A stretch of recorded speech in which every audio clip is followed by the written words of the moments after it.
కోలీవుడ్ సినీ అభిమానులు ఎంతో కాలంగా ఎదురు చూసిన క్షణం వచ్చేసింది. తమిళనాడు రాష్ట్ర చలనచిత్ర అవార్డులు అంటే తమిళనాడు స్టేట్ ఫిల్మ్ అవార్డ్స్ ఎట్టకేలకు అధికారికంగా ప్రకటించబడ్డాయి. 2016 నుంచి 2022 వరకు గత 7 ఏళ్ల కాలంలో సినిమా, టెలివిజన్ రంగాల్లో అద్భుత ప్రతిభ కనబరిచిన కళాకారులను తమిళనాడు ప్రభుత్వం ఘనంగా గౌరవించింది.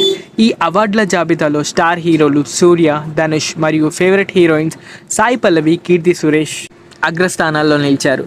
టెలివిజన్ విభాగంలో రాధికా శరత్ కుమార్, వాణి భోజన్, నీలిమా రాణి, సంగవి, రేవతి, రేష్మ, షబానా సహనాజ్, గ్రాబియోలా, సులాస్, చైత్ర వంటి ప్రతిభావంతులైన అవార్డులు వరించాయి. ముఖ్య విశేషాలకు వస్తే తన తొలి చిత్రం మానగరంతో లోకేష్ కనగరాజ్కు ఉత్తమ దర్శకుడు అవార్డు లభించింది. అలాగే సూర్య నటించిన జై భీమ్ 2021 సంవత్సరానికి ఉత్తమ చిత్రంగా ఎంపికైంది.